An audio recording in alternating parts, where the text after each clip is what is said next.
Hello दोस्तों, facts Hindi में आपका स्वागत है। जैसा कि आपको पता है कि भगवान श्री कृष्ण ने मथुरा वृंदावन को छोड़ने के बाद समुद्र तट पर द्वारका नगरी बसाई थी। जी हाँ दोस्तों, ये वही द्वारका है जो आज गुजरात की शान है। और दोस्तों, आपको ये भी पता होगा कि कई खोजों के दौरान समुद्र में एक नगर डूबा होने की बात सामने आती रहती है। जी हाँ दोस्तों, दरअसल समुद्र में समाई यह नगरी द्वापर युग में कान्हा द्वारा बसाई गई द्वारका ही है, जो कि कौरवों की माता गंधारी और ऋषियों द्वारा दिए गए श्राप के कारण तहस नहस हो गई थी।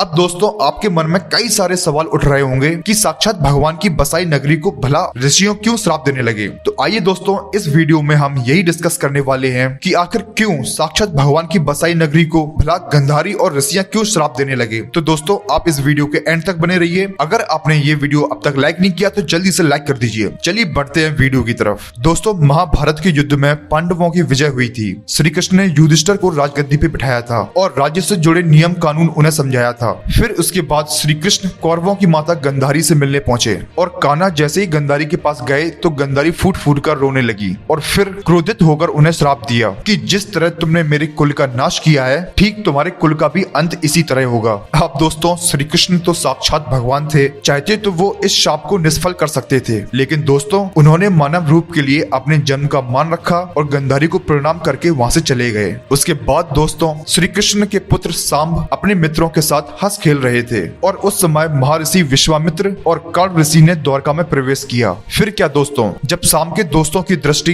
इन महान ऋषियों पर पड़ी तो वे इन पुण्य आत्माओं का अपमान कर बैठे। इन मित्रों ने सांब को एक महिला के वेश में तैयार किया और महर्षि विश्वामित्र तथा कर्ण ऋषि के सामने पहुंचकर उनसे बोला कि यह स्त्री गर्भवती है, आप देखकर बताइए कि इसके गर्भ से क्या उत्पन्न होगा। दोस्तों, दोनों ही ऋषि युवकों के परिहास से अत्यंत क्रोधित हुए और क्रोधित होकर उन्होंने कहा कि इसके गर्भ से एक मूसल उत्पन्न होगा, जिससे तुम जैसे दुष्ट, असभ्य और क्रूर लोग अपने समस्त कुल का नाश कर लेंगे। फिर दोस्तों, इस घटना का पता श्री कृष्ण को चला तो उन्होंने कहा कि यह ऋषियों की वाणी है और यह वाणी व्यर्थ नहीं जाएगी। और फिर क्या, अगले ही दिन सांब ने एक मूसल उत्पन्न किया। दोस्तों, इस मूसल को राजा उग्रसेन ने समुद्र में फेंकवा दिया और साथ ही श्री कृष्ण ने नगर में घोषणा करा दी कि अब कोई भी नगरवासी अपने घर में मदिरा नहीं बनवाएगा, क्योंकि कृष्ण भगवान नहीं चाहते थे कि उनके कुल में लोग और संबंधी मदिरा के नशे में कोई अनुचित व्यवहार कर परिवार सहित एक दूसरे का नाश कर बैठे हैं। क्योंकि दोस्तों, ये तो ऋषियों की वाणी थी तो सच तो होनी ही थी।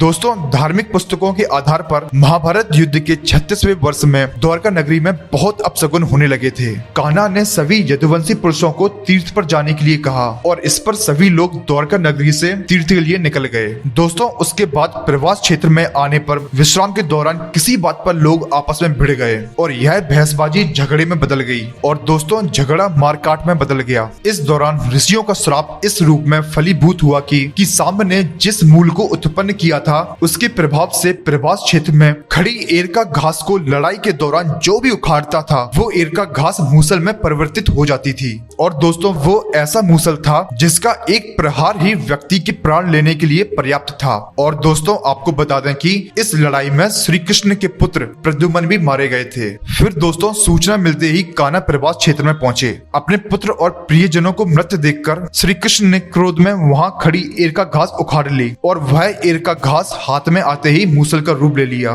दोस्तों, लड़ाई में जो लोग बच गए थे, जिन्होंने उनके परिजनों को मारा था, श्री कृष्ण ने एक ही वार से उन सभी का वध कर दिया और अंत में सिर्फ श्री कृष्ण, उनके सारथी दारुक और बलराम बचे। दोस्तों, इस पर श्री कृष्ण ने दारुक से कहा कि हस्तिनापुर जाकर अर्जुन को यहाँ ले आओ। फिर बलराम को वहीं रुकने के लिए कहा और स्वयं अपने पिता को इस संहार के बारे में सूचित करने द्वारका चले गए। दोस्तों, कान्हा ने वासुदेव जी को इस नरसंहार के बारे में बताया और कहा कि जल्द यहाँ अर्जुन आएंगे, आप नगर की स्त्रियां और बच्चों को लेकर अर्जुन के साथ हस्तिनापुर चले जाइए। जब श्री कृष्ण वापस प्रवास क्षेत्र में पहुँचे तब बलराम जी ध्यानावस्था में बैठे थे। कान्हा के पहुँचते ही उनके शरीर से शेषनाग निकले और समुद्र में चले गए। अब श्री कृष्ण इधर उधर घूमते हुए अपने जीवन और गंधारी के शाप के बारे में विचार करने लगे। फिर वे एक पेड़ की छाव में बैठ गए। दोस्तों, जैसे ही श्री कृष्ण एक पेड़ की छाव में बैठे, इसी समय जरा नामक शिकारी का वाड़ उनके पैर में आके लगा। उस शिकारी ने दूर से कृष्ण के पैर के अंगूठे को हिरण का मुख समझकर वाड़ चला दिया था। दोस्तों, जब वह शिकारी शिकार उठाने पहुंचा तो श्री कृष्ण को देखकर क्षमा मांगने लगा।